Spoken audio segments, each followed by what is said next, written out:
Selamat siang, salam sejahtera bagi kita semua. Mohon izin saya untuk memaparkan profil Puskesmas Purwosari yang disampaikan dalam rangka penilaian FKTP berkomitmen tingkat Deputi Wilayah DIY Jawa Tengah tahun 2022. Puskesmas Purwosari adalah puskesmas rawat jalan di daerah perkotaan.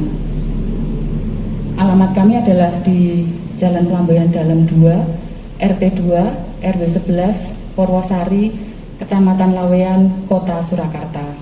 Pengelolaan keuangan secara BLUD, kemudian kami terakreditasi Madya pada tanggal 12 Juli 2017. Sedangkan misi kami adalah menjadikan Puskesmas Purwosari sebagai pusat pelayanan kesehatan masyarakat yang profesional dan bermutu untuk mewujudkan kemandirian masyarakat di bidang kesehatan. Tata nilai kami adalah siap, senyum, salam, sapa, sopan, santun, inovatif, akuntabel, profesional. Sedangkan moto pelayanan kami adalah Anda sehat, kami bahagia. Tata nilai dan moto layanan ini kami wujudkan juga melalui PIN yang kami pakai sehari-hari dalam kami memberikan pelayanan. Kemudian ini adalah bangunan Puskesmas Purwosari. Bangunan puskesmas kami ini tampak dari depan, kemudian juga ada area parkir, kemudian sarana cuci tangan yang berada di depan pintu masuk puskesmas. Kemudian juga ada pendaftaran, ada mesin ATM di pintu depan. Kemudian ruang tunggu sudah kami setting dengan physical distancing antara satu dengan yang lain, terutama karena pada masa pandemi ini harus ada jaga jarak antara satu pasien dengan yang lainnya. Kemudian ini adalah area tempat penampungan sementara limbah padat. Limbah padat kami akan ditampung sementara di ruangan ini, kemudian secara berkala akan diambil oleh pihak ketiga. Kemudian ada juga pengolahan limbah cair, kemudian ada ruang ASI, ada tempat pendaftaran, dan area kotret. Kemudian ini adalah ruang-ruang pelayanan kami. Selama masa pandemi kami membuka poli infeksius yang bertujuan untuk memisahkan antara pasien yang infeksius dan non-infeksius. Kemudian ini farmasi atau tempat pelayanan obat. Kemudian karena kami adalah puskesmas ramah anak, kami juga menyediakan arena bermain untuk anak-anak. Kemudian selanjutnya ada poli gigi. Selama masa pandemi ini kami sudah melengkapi ruang pelayanan poli gigi dengan adanya aerosol suction untuk mengendalikan aerosol atau droplet yang mungkin terjadi selama pelayanan gigi. Kemudian ini ruang laboratorium, kemudian di belakang terpisah dengan layanan umum, kami juga membuka layanan vaksinasi COVID yang kami buka setiap hari dari hari Senin sampai dengan Sabtu. Kemudian ini untuk media informasi dan edukasi, kami menempatkan beberapa banner di ruang tunggu pelayanan. Kemudian ada juga papan informasi yang kami letakkan di depan, yang biasanya kami isi dengan leaflet atau flyer-flyer yang berisi informasi edukasi yang bisa dibaca oleh pasien. Kemudian ini ada juga banner mengenai pemanfaatan mobile JKN. Ini yang sering menjadi kendala bagi pasien karena belum banyak pasien yang bisa mengakses mobile JKN, sehingga banner ini selalu masih kami pasang di depan, dan juga ada petugas kami yang siap memberikan informasi jika ada pasien yang mengalami kendala dengan pemanfaatan aplikasi mobile JKN. Kemudian ini informasi mengenai Pekan Senam Prolanis pada 12 Juli kemarin. Kemudian ini informasi juga mengenai screening kesehatan bagi peserta BPJS yang terus kami lakukan sampai dengan hari ini.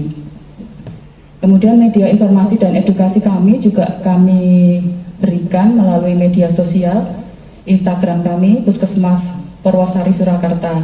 Di situ kami selalu mengupload kegiatan-kegiatan kami dan juga informasi-informasi yang perlu kami sampaikan kepada masyarakat mengenai pelayanan kami.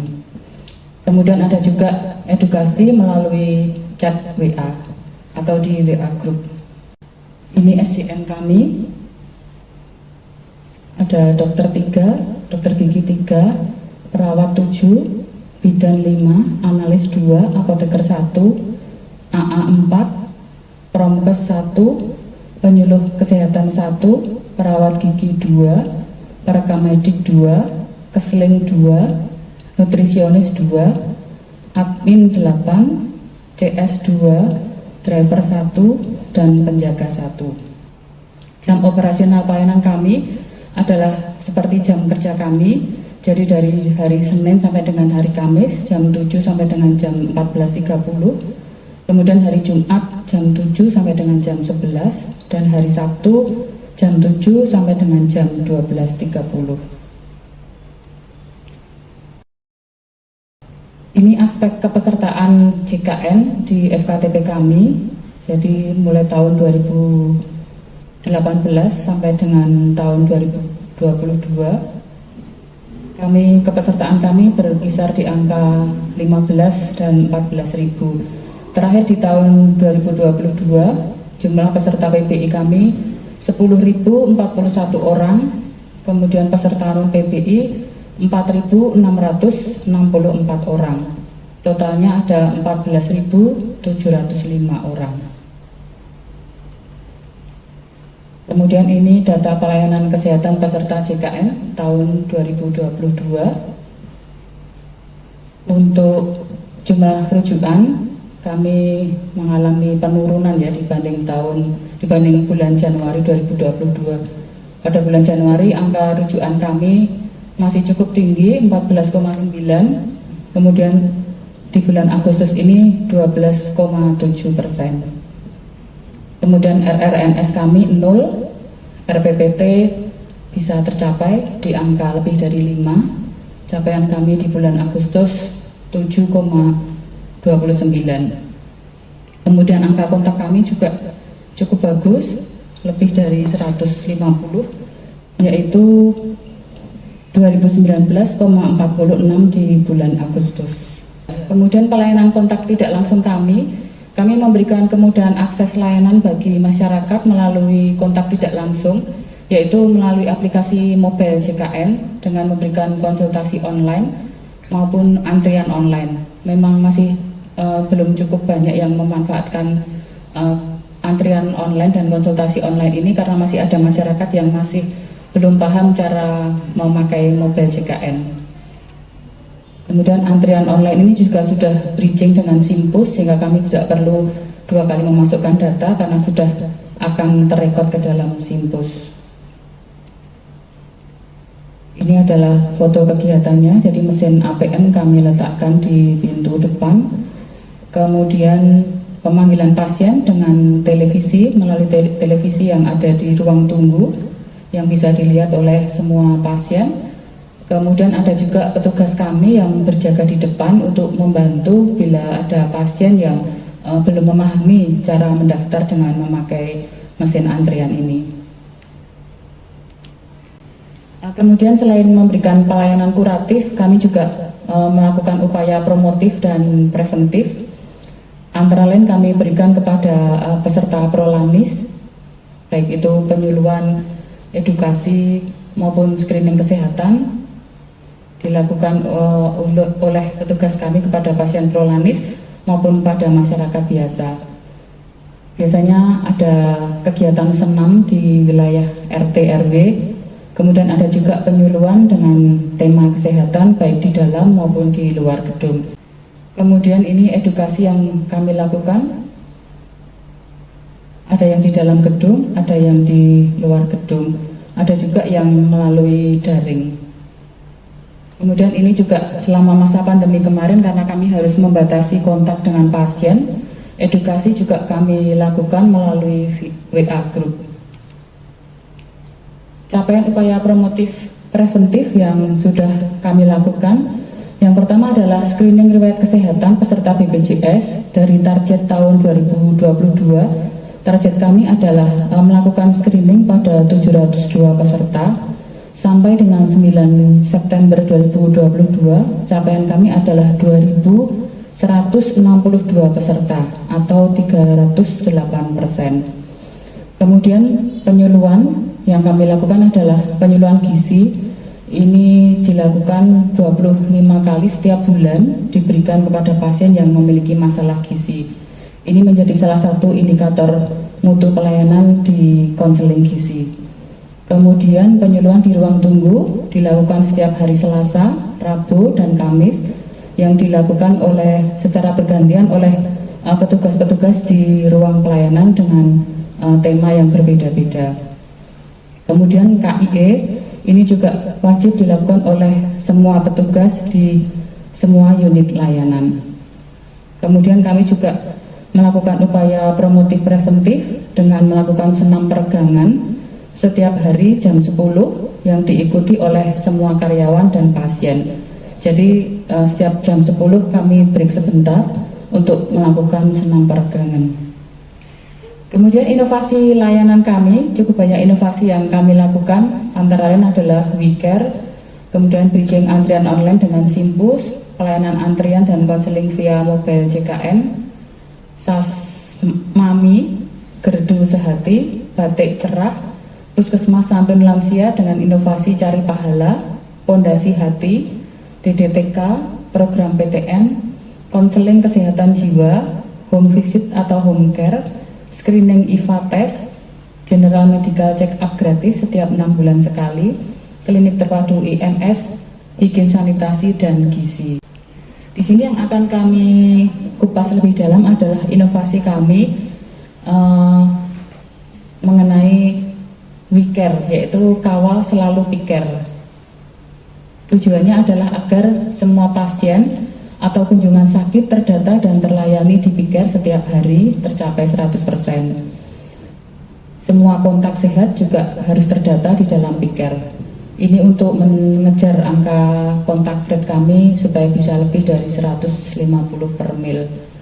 Ini kunjungan sakit dan kunjungan sehat kami mulai bulan Januari sampai dengan Agustus tahun 2022. Semua bisa terekod di dalam PiCare sehingga angka kontak kami selalu bisa mencapai target, yaitu lebih dari 150 per mil. Ini adalah rekaman kegiatan kami, inovasi WeCare yang kami lakukan. Jadi ada petugas yang selalu memantau PiCare dan mengingatkan ke setiap petugas di unit layanan untuk menuntaskan pelayanan. Biasanya kami melalui WA group saling mengingatkan jika ada yang PiCare-nya belum tuntas untuk segera dituntaskan sehingga semua data pasien bisa terekod ke dalam PiCare. Kemudian tidak hanya kontak sakit yang kami input ke dalam PiCare, tetapi juga semua kontak sehat kami masukkan ke dalam aplikasi PiCare. Ini adalah pencatatan kunjungan sehat yang dibuat dalam bentuk buku bantu atau logbook. Kemudian kontak sehat kami juga kami lakukan melalui home visit, screening, vaksinasi, screening posbindu PTM, dan juga kontak melalui tracing. Ini adalah bukti foto-foto kegiatan kami di dalam kami melakukan pencatatan kontak sehat. Kemudian beberapa manfaat yang bisa kami lihat melalui program inovasi bagi peserta JKN ini. Yang pertama adalah pencatatan dan pelayanan pasien bisa terinput dengan baik. Yang kedua, pasien lebih mudah mendapatkan pelayanan konseling dan edukasi. Ini bisa kita lihat melalui aplikasi mobile JKN di mana pasien bisa melakukan konseling dan edukasi secara tidak langsung. Kemudian pasien juga lebih mudah dalam melakukan proses pendaftaran. Ini didapat dari pemanfaatan antrian pasien secara mandiri. Kemudian pasien lansia bisa mendapatkan prioritas dalam pelayanan kesehatan. Selanjutnya juga bagi peserta Prolamis bisa mendapatkan screening dan KIE. Ini adalah salah satu contoh kegiatan kami di dalam memberikan kemudahan akses layanan, yaitu adanya penjemputan bagi pasien lansia untuk mengikuti vaksinasi. Jadi ada kemudahan bagi pasien lansia yang mungkin secara fisik susah untuk pergi ke puskesmas sehingga kami yang jemput bola untuk memberikan pelayanan. Kemudian selanjutnya mengenai survei kepuasan pelanggan, ada beberapa cara yang kami lakukan. Yang pertama adalah dengan memberikan koin kepuasan. Jadi pasien setelah mendapat pelayanan akan mengisi sesuai dengan tingkat kepuasan yang mereka dapat, dan ini akan direkap setiap harinya. Kemudian kami juga menyediakan kotak saran di depan, kemudian juga ada papan tanggapan. Jadi jika ada pasien yang memberikan masukan atau keluhan, selalu kami ulas, kami tanggapi, kemudian hasilnya kami pasang di papan pengumuman yang mana itu bisa dibaca oleh semua orang, sehingga bagi pasien yang memberikan keluhan ataupun memberikan tanggapan bisa melihat bahwa ada respon dari kami dan ada upaya perbaikan yang kami lakukan untuk kedepannya sehingga lebih baik lagi. Kemudian ada juga survei kepuasan pelanggan yang dilakukan setiap 6 bulan sekali. Selanjutnya informasi yang akan kami tambahkan adalah mengenai PKP atau penilaian kinerja puskesmas, di mana pada tahun 2022 hasil PKP kami masuk dalam kriteria baik, yaitu mengenai cakupan layanan kesehatan, kemudian pelaksanaan manajemen puskesmas, dan juga mengenai mutu pelayanan kami ada di kriteria baik. Barangkali demikian yang bisa saya sampaikan, mudah-mudahan bisa memberikan manfaat bagi kita semua. Kurang lebihnya mohon maaf. Terima kasih.